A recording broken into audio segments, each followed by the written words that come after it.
So all in all, happy with these 10 departures, bro. 100%. But the thing Minimally, is, these 10 must go, right? okay, minimally this 10, right? But you must understand, right? It is Man United.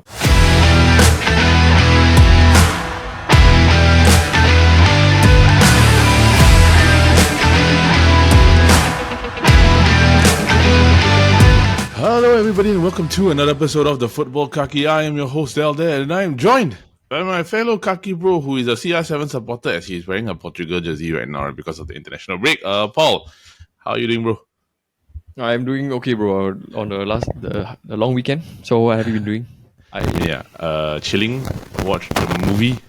I watched the Henry Cavill movie. I don't know whether you know about this or not. Henry Cavill. Yeah, it's the one with the Alan Rickson also. It's like the Ungentlemanly Warfare. Oh.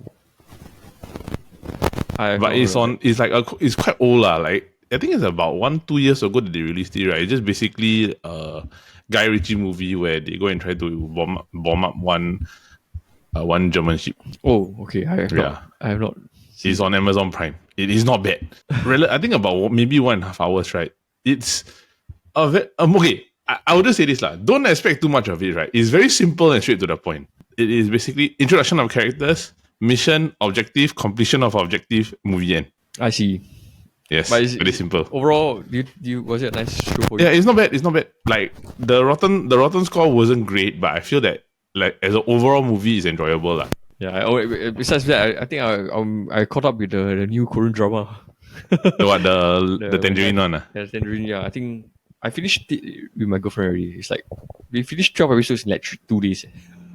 But isn't it like still going on? It's like still airing, right? Yeah. So this Friday, 2 days ago lah, it came out the whole the last 4 episodes. So we just finished it like yesterday. I am currently watching an older drama called Juvenile Justice. Yeah. Which I haven't finished yet. I think it's quite nice, right? But I think the one that probably I'm just waiting for is basically when I got time on the word Love Scout.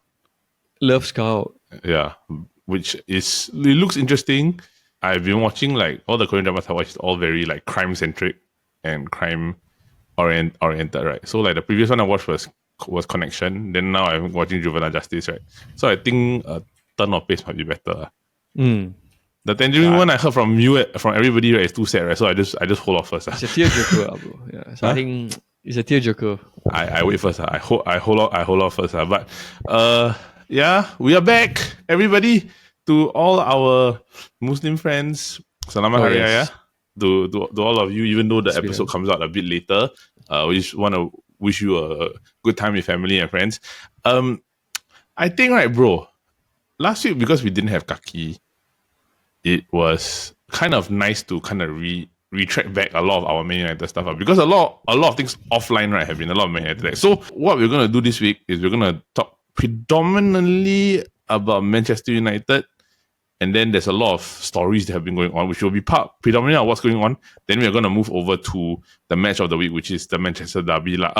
Just a side note to everybody, we are not going to cover the matches that are midweek, which is probably going to happen in Wednesday morning Singapore time. Because by the time, if you were to cover that, by the time our episode airs, the matches probably just finished already. So we'll cover and we'll jump straight over to the weekend. So do note that whatever we discuss during the Manchester Derby match of the week preview, right, it may or may not have an effect on Saturday already. So we are just basically gauging on what we currently have available at the moment. Basically on when Man United Manchester City. So bro, ready to get into it? Let's do it, brother. Okay, so to begin this week's episode, what's going on? Okay, bro. So before we jump into Man United, right, I have another what's going on, which is like a news that I've been reading the past few days, like for the past 2 days. And it's related to do with this player right here, Cristiano. That's the reason why I wear Portugal jersey. Yeah. As we all know, right, the Club World Cup is happening in July, I think. June, July. Yes. Before the season starts, right? So apparently, right, they have a rule that teams that are participating in the Club World Cup, right, are able to sign one player or two players, right, on short-term contracts. For Premier League clubs, right, their window is going to open from 1st June to 10 June. Yes, correct. So it gives them a 10-day window to sign like short-term players like that's correct. So like players that such as like maybe Ramos, even Cristiano. So I think like clubs like Real Madrid all can sign them for the Club World Cup lah. Like as long as that they don't have any like binding contracts with like other teams, or if it's like their off season lah. Yeah. So just want to like to think like what do you think about that? So I think it's good because you don't put so much stress on the current players. My purview on this, right, is I think it's relatively simple. It's good in a sense where it will bring exposure to the Club World Cup, because I think that they're predominantly doing this knowing the fact that highly likely a lot of the teams are going to send their youngsters or whichever for basically the preseason tournament. Let's just look at it very simply. It's a preseason tournament whereby after that season ends, right, a lot of the first team players are not going to come in unless they make the quarterfinals. Okay. Correct. So means that probably they'll avoid the group stage. Let me stop you on that. I think in another sense, right, you would actually teams right would send their best players. Okay, why do you know why not? Because right, of the prize money. Bro, the prize money, right, is like if the winner of that tournament can earn up to 125 million. Bro, that's more than like certain like that's quite a lot. Yeah, so I think I don't know how they get the money. I don't know how they are funding this, right? But I went to see the pool, right? The pool of the money is about 1 billion. The prize pool of the money is $1 billion. Yeah, so the winner eventually can wind up with 125 million before the season starts. Means basically they can use it during the window already. Bro, can you imagine if like Real Madrid wins it? They have like 125 million to go and buy somebody else. Correct. Yeah, but here's my tear with that. Yes, I can understand 125 million, right? But what's going to not stop them from doing exactly what they do during Champions League last time? Basically, I just get through my group stage period very easily, not much of a problem. Then after that, I go all in during the knockout stages. I mean, I think Real Madrid tried to do that this Champions League round, but they end up have to play an additional knockout stage round against Atletico, right? Yeah, but the difference is that the format of that, right, is basically you kind of don't really have a repeat shot. I'm not sure whether the Club World Cup itself has a repeat shot. No, I don't think they have like 2 leg games or this. It's only more one. It's like literally a World Cup game, but the club version lah. It doesn't matter if Real Madrid choose to play their youngsters, so there's no problem. As long as they're confident enough to win it. I'm just saying that I think clubs will send full strength. Every club will send full strength.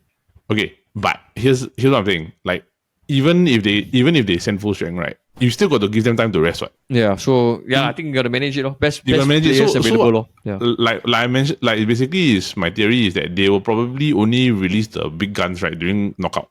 Yeah, but if you don't make it to the knockout, then it's on you lah. Yeah lah, that one is true lah. Because I mean, like let's say for example, you talk Real Madrid lah. Real Madrid got El Hilal and another 2 teams. Atletico and PSG is together. I don't know how that happened. And then Inter got River Plate, Dortmund got Fluminense. So generally, and Man City is with Juventus. So technically, right, Real Madrid actually they're with Salzburg, but it's like whatever lah. I can just get through to the knockout phases without much issue. Yeah, I just wanted to bring that. I think the tournament they're trying to make it as enticing as it is to fans and players lah. Especially clubs. Yeah, so I think with the prize money involved, right, I think a lot of clubs will be trying to get that kind of money lah. Understand? I think you win like FA Cup, you win like domestic cups, you also don't win that kind of money. Correct. Hey, but side note hypothetical. I'm looking at the table right now. Right, Real Madrid's in Group H. If they finish first, they are playing second place of Group G, which is either Man City which has Man City and Juventus inside. Yeah, no problem, bro. They'll just wipe the floor with them. Yeah, correct. So like that's what I'm saying. Like it's not really like a tournament that you go like, oh. No, I'm just saying in terms of prize money. I think it's like equivalent to Champions League money. Yeah. No, I mean like 125 million. It's a lot. Even before the season starts, right? It's a lot of money. Like it's really a lot of money. With this, if I have access to this tournament, right, I might consider giving up like FA Cup, Carabao Cup, all this.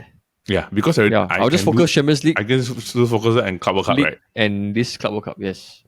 Yeah, I agree. I mean, it's added money lah, but it's one more tournament, so it's like more or less like how you gonna let the players have vacation time or like rest. Yeah, time. I think that's why the rules try to help teams by letting them sign players on short-term contracts. Correct. Bro, imagine Real Madrid they sign Ronaldo just for this tournament. Yeah, because you must remember, first game of the knockout phase is at the end of June. So technically, like only 2.5 weeks rest. Basically, if they only got 2.5 weeks, then the knockout phases probably maybe, let's say, estimated they'll take about 2 weeks, 1 to 2 weeks, right? Tournament estimated is ending on the 14th of July. So if you're talking about 1 month, right, which is usually the World Cup schedule, right, you are looking at maybe the players, if they're playing in the Champions League final, maybe a week's rest, 2 weeks. At most. So I think boils down to the question again. Like if there was no prize money like that, right, I don't think a lot of players will play. Yeah, but now it's prize money. You have like okay, let's just put it out. Imagine Real Madrid wins Champions League final in May. Yep. 1 month later, they have access to another tournament that they can win another 125 million. Yeah. But here's the risk lah. Okay, I get the 125, right? But what if just even before the season starts, one of your guys goes out injured? Yeah, that's a hypothetical already, ma. But in terms of like President Florentino Perez, why not? Why are we not sending our best players for both? The kind of thing? It's a lot of hypothetical, a lot of question marks because you're talking about additional games really. Yeah, so like, where was this kind of money when Man United won in 2009, right? 2009. Huh? It was a tournament in Japan. Yeah, Gamba Osaka. Right? Gamba Osaka in the final. Yeah. Okay lah, but at least now it makes it more towards you can really have a proper Club World Cup winner. Yeah. It's an incentive and it's a proper Club World Cup winner rather than a tournament where you pretty much guarantee that a European team is going to win. We shall see. But moving on to the other what's going on. So what exactly is the what's going on? The original one. The original one. Okay, so it's been a while since we spoke about Man United. I don't know why. Like it's been like so long. I felt no, because bro, not really like. It's been like 3 weeks. Yeah, but I think even before that we weren't even talking about that. We're talking about the Man City Liverpool title race, right? I think right. It's more to do with because of the fact that we add everything out in that one episode already. Yeah. Okay. So yeah. Nevertheless, we are back talking about Man United, and it's not even talking about the Premier League. We are talking about me reading a report last week that up to 10 players, right, could depart the club, which is what we have been begging for how many years, bro? Since probably before Ole came in. Maybe by the time Mourinho maybe sacked. during Mourinho's time, right? Yeah, Mourinho's time got sacked. And out of the players that left, right, how many were the ones that we actually wanted to leave? I think not a lot. Okay lah, Pogba lah. We wanted to keep. No, they sold players that they shouldn't have sold. They kept players that we should have kept. So it's like a big mess, I think like for me, the one that really stings and hurts me to this day, right, is Ander Herrera leaving Manchester United. Yeah, but the fella was greedy lah. So you got to admit it. No, he was greedy, yes. But the thing is that in hindsight, right, I would have paid him, yeah. Because honestly, if it wasn't for him, I don't think we would have had the midfield problem that we have right now. Because after he left, right, there was no energy box-to-box midfielder that we had already. Yeah. Not at the energy level. And if you were to say Kobbie Mainoo, right, I feel like Kobbie is not that type of mold that Ander Herrera was. So it's like, because of that, I think because Herrera left, right, Pogba struggle. Then they wanted McTominay and Fred to become the Ander Herrera, which totally just was not what it ended up. And both Fred and McTominay are gone. So now our midfield is just horrendous. Yeah. Yeah. So okay. So out of this report that I read, right, 10 players were on the brink of leaving the club, right? Getting the X at United. Correct. Okay. So we will start with a few of the contracts ending. So number one, we have Johnny Evans, which is okay. He shouldn't have left. I mean, he shouldn't have been here. I feel lah. Johnny Evans, Tom Heaton, Christian Eriksen, Victor Lindelof. Yeah, contracts ending. Better to just let them go. Yeah, I think it's enough lah, right? Yeah. And then players that United and Amorim want to sell. Okay, Marcus Rashford. Antony. Sancho. Casemiro. And this might be a bit shocking. Onana. And how is Onana shocking? Yeah, I think Onana is time to go lah, right? Okay, I think right, like if we do that, right, then I think we will just go to some of it individually. Then what's the last group? Or is that it really? Yeah, that's it. Yeah, so I combined the current loanees out and the ones that he wants to revamp out. So I think it's Højlund, Casemiro, and Onana. Okay. Here's the one that I think is a sticker for me. Okay, so let's say I think Rashford one is more or less likelihood going to happen considering the fact that he's been playing well at Aston Villa. So so they just pay off the 40 billion. They just pay off the thing, then they'll go. Antony will probably happen because he's doing well at Betis. So that one is a high. Sancho, right? Yes. So he's doing thing. I think the one that is stupid is the Jadon Sancho one. Yeah, so because apparently Chelsea is trying to get out of the deal. Correct. So according to the people, right, and what I heard from what I've seen in reports, right, is that there is a clause inside the contract which says that They must even buy though him. it is an obligation to buy, Chelsea can pay a £5 million penalty fee to avoid buying him. buying him. So it's basically a get out clause. It's either they pay 5 million and they don't get him, or they buy 25 million and get stuck with him, right? Correct. Which, for the freedom fighter, honestly, right, he has not done well despite his freedom. Bro, he's like a... I don't know. I don't know when he started to become like a social media merchant. Bro, he's already had problems, attitude problems, even at Dortmund also. Yeah, and like previously at Man City, right? Yes. So, Yes. but the problem, I think that a lot of people are saying is that how did this clause end up being available? Because usually, right, a 5% clause, the 5 million clause is about 20%. Generally, you want a buyout clause is usually about 50% at minimum. Yeah. So how did it end up being a 20% when we lost 30% of that deal? If you give me 12.5 million to keep Sancho, right, I'll just basically take the 12.5 and try to sell him to somebody else. But the problem is that nobody wants to buy him. I feel that we shouldn't do loan deals anymore because we are just like shortchanging ourselves of his transfer value, you know? Yeah. Correct. And the fact that he has already been loaned out twice. Yes. That is like arguably like, would you say arguably the worst Man United transfer we have? I think in recent memory, yes. Him and Antony, right? Him and Antony. Because even though the Pogba one, we felt that it was like before Antony and Sancho came in, we felt like, this is the worst transfer we ever bought. No, Alexis Sanchez.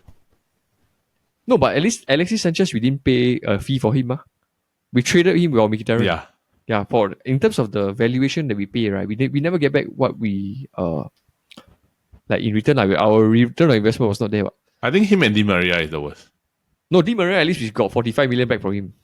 Okay, that one fair. Even though we bought him for 60, so we lost 20. Yeah. So Pogba is we spent 80, then we let him go for free. Yeah. Antony is we spent 86, now he's on the brink of getting out, right?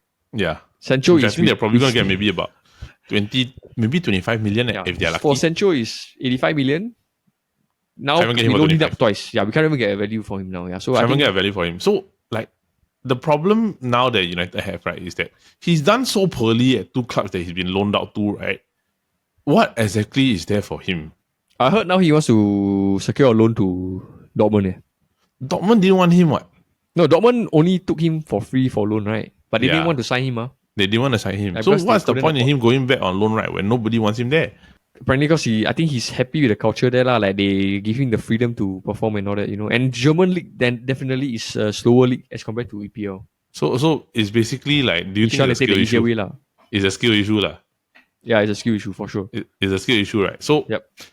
I do agree. So let's break it down in terms of like, let's say for the central aside from the central one, right? Like, do you agree with the 10? Let's just talk about the contract. Oh, bro, for sure. The contract that are running out. So you mentioned it's Heaton, Ericsson, Evans, Lindelof. Yep. So that's 4 of them. Only four. For contract expiring, yeah. For contract expiring, right? Okay, so those 4, I don't really. I think you and me and I in agreement, right? I got no problem. Yep. I don't have an issue. What about the others? So let's say, for example, Casemiro. Rashford, yes, I agree. Rashford, yes, so I agree. 5, yep. Anthony sell, Sancho sell, 6, 7, yes. So 6, 7. Yep. Casemiro? Sell. Casemiro, I think we should let him go. We should try to get secure a value money from him. And the fact that Ugarte has stepped up quite well. Yep. So I think that's his success already. And we shouldn't be paying 350k for a player that is on the bench. Yeah. And I think that he's going to promote Collier up to basically the backup CDM already. No, his main successor is Ugarte. So I would say that we don't... No, then the Ugarte is the main successor, right? Then Collier is the backup. Yeah, we can say that. Yeah, I think so. Because that is one, right? I think the question mark is... Okay, I want to throw the other two. So basically we've got those, right? Onana, I agree wholeheartedly. Yep. My only problem is who are we getting? I think that is another problem first. It's like we have to see whether we can get rid of him first. Yep. Yeah. So I think that's the biggest issue. Like I think once you get him out, right, or like for United, getting players out is harder than getting players in. Yeah. So for United, for us, we just need to get rid of players first. Yeah. We don't need to worry about who is coming, because I do feel that anybody can come. But here's my problem with the Onana situation, right? Is because I think if it was the Inter Milan Onana before he came to United, there'll definitely be suitors. There'll definitely be suitors.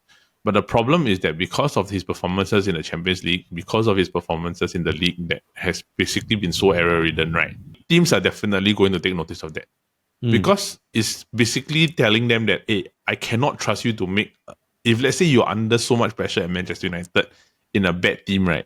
What can you do what can you actually do? Yeah, no, it's definitely do like in a proper situation players, because you're showing me that you're error prone.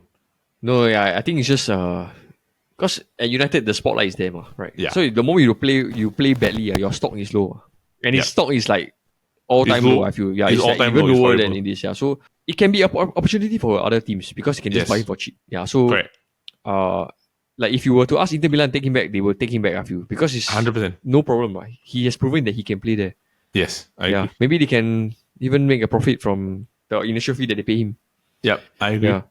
And it's time, I think, it's time that United stop looking for goalkeepers that can play from the back, Yep. Get a good goalkeeper that can handle the They ball. can keep the ball out of the net, right? Yep.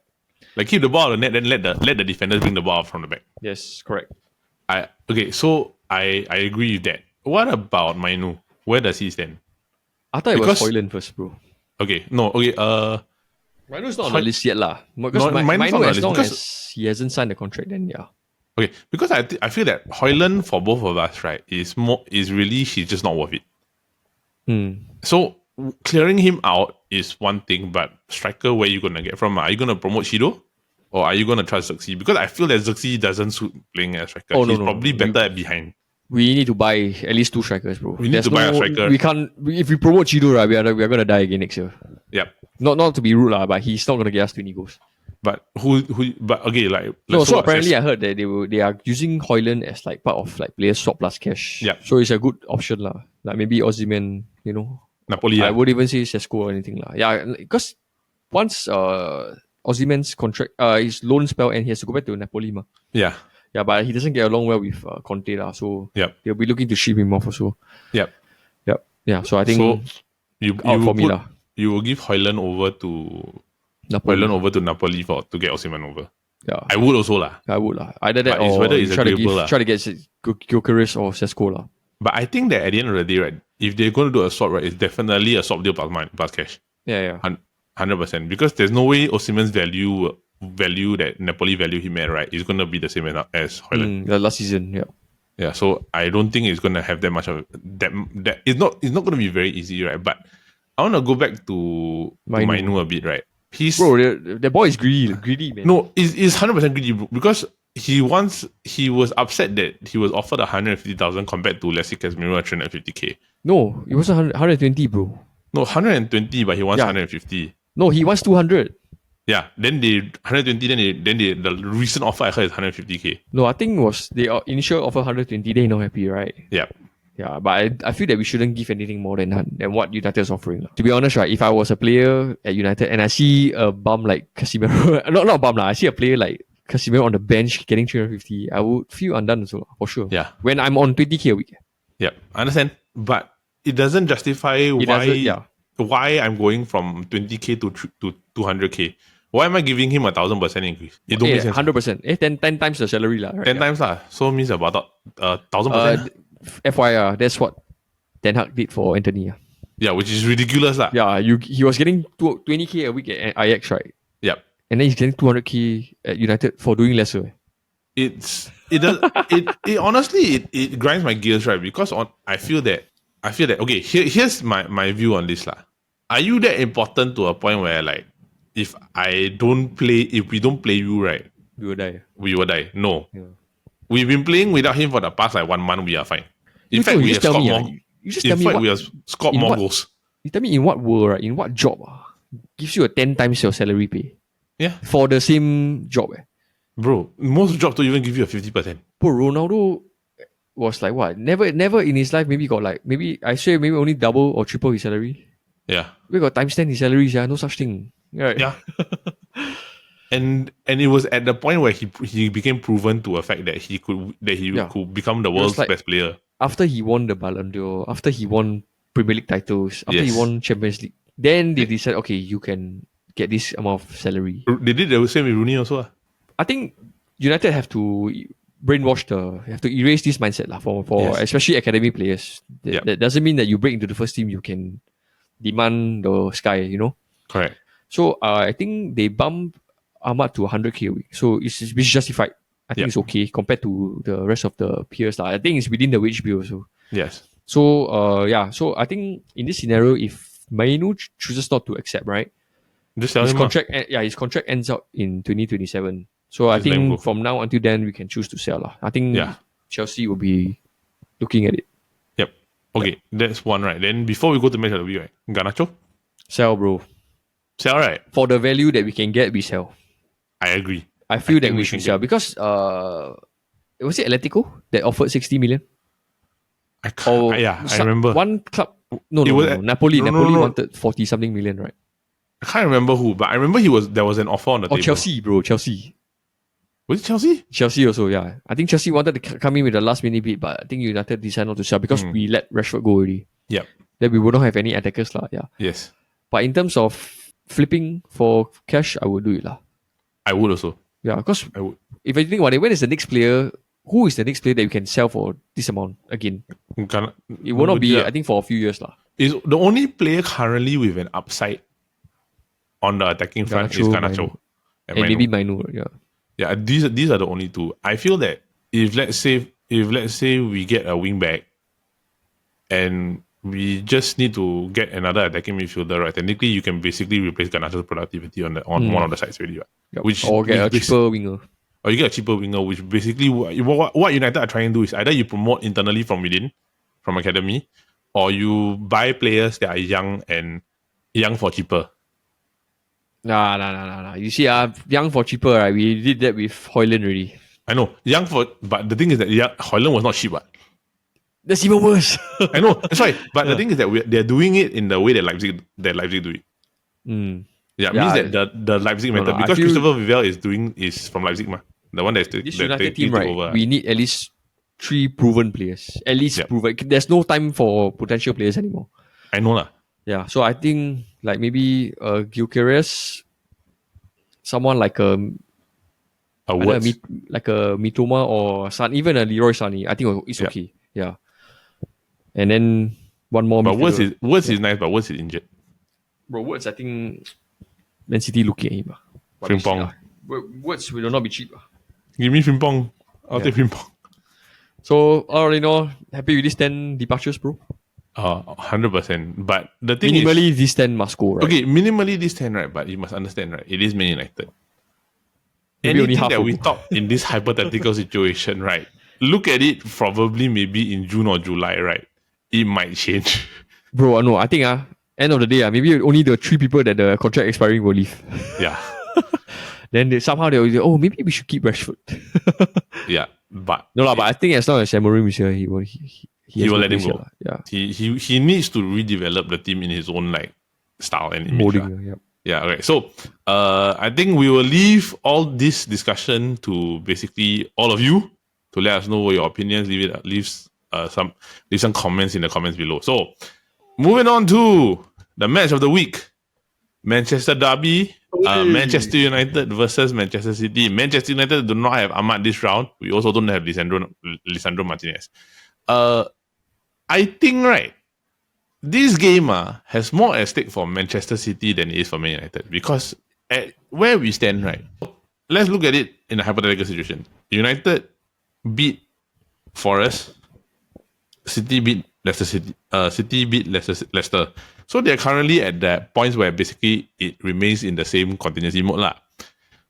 United winning this game will probably only push them one table ahead, right, of Crystal Palace, which is basically just one position up only. So where it stands, right, is that if let's say United win, Crystal Palace do have a game in hand, right, they'll probably just jump Crystal Palace, who have currently got 39 points up.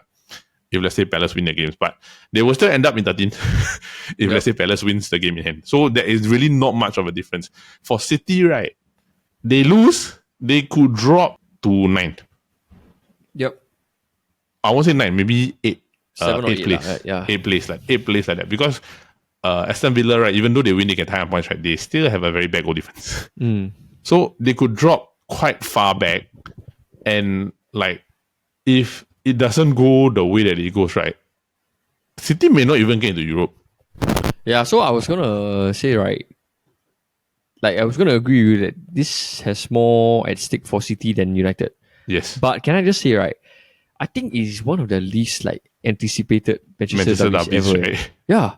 It's like Yeah. how do I say it's as deflating as the the defeat at Old Trafford when Ole was in charge. I think it was as at least anticipative as like that. Yeah, I agree.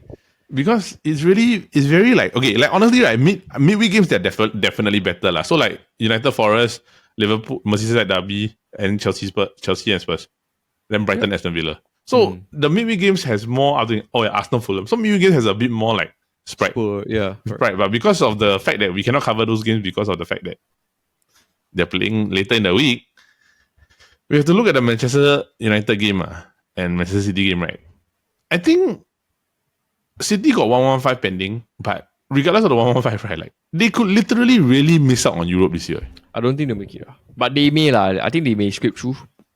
No, as in like, bro, they may not even make the Conference League. No lah. I think I believe they have the quality to still do it. At least, But it's a hypothetical situation. And the fact that I think a lot of players have got a mini break during this period. Yes. Yeah. So, yeah, teams come back differently from the national break. Who knows? Maybe Forest will drop. Maybe. But Forest, they're 4 points the last thing you want to do when you have momentum is have an international break, man. Yeah, I agree, 100%. It happens to us so many times. Yep. So actually, it came at the wrong time for like Forest, where they could have built more, try to secure more wins. But 5 point gap ahead of fourth place, I think is a good place to be standing, lah. Correct. But Man United, right? Like, I won't say we're safe from relegation, but we are 20 points ahead. Oh, bro, we are definitely safe, bro. At the rate this Southampton and Leicester is going, right? Yeah. It's Ipswich, bro. I mean, there's 16 points, lah. We just need to win 2 games. We are safe from relegation already, bro. Yeah, but Southampton can get the good JC. 9 points. Oh, bro, yeah. Still can do international business at Nian. Hey, no, maybe not. IB. You go IB. Yeah. But so prediction? It's at Old Trafford, right? Old Trafford. I will say. But remember, Old Trafford still does not have a direct impact on the team. It has a negative impact. As in, for some reason, right, United shows up during this type of game. That is also true. Yeah, I would say like Man U win 2-1. Okay, Man U win 2-1. I have not a lot of hope. So if Man U and Man City draw 1-1, right, I am happy already. Wow, a draw will be a boring result for both teams, bro. Draw will be a very boring result for both teams, right? But it will mean that City probably high chance will fall out of the top 5. Yeah. So we shall see lah. I think United probably long term they're gonna focus all their efforts in the Europa League. Yep, I feel they should lah. At this point, we just have to put all our eggs in one basket. Yeah, which is basically they're playing Lyon next week. All right, so that is it for this week's episode of the Futbol Kaki. All right, so that is it for this week's episode of the Futbol Kaki, brought to you by the Chit Chatter Podcast Network. Now, for those of you who are tuning in, we just want to say thank you, and we hope that you continue to watch our other shows, which of course are the Kobbie Bros, every Monday when we come together and talk about fun and trivial topics. And if you do like game shows, we do have the SG Draft Podcast every Friday where we come together and draft about different topics and have fun while we do it. Don't forget, you can actually vote for your favorite teams on the SG Draft Podcast every Friday on our Instagram. So go ahead and vote for your favorite teams. Voting begins at 12 p.m. on every Friday and closes on Saturday at 12 p.m. So you have the power to dictate who you want to win the draft every week. So with that, from me and Paul, from Mr. CR7, do you have anything else to add? I'm just glad that football is back. And then this Friday, bro, the Suzuka F1. Yes, Suzuka F1. I'm looking forward to is to see the white Red Bull livery. No, I'm looking forward to Yuki Tsunoda in the Red Bull. Yuki Tsunoda, yeah. It's like, can you imagine a home race, right, in the dominant car? Okay, that one yes lah, but I'm a Ferrari fan and I'm a United fan at the same time, so I'm inevitably disappointed. Double whammy, bro. There's always a double whammy. So yes, with that, Have a great week ahead.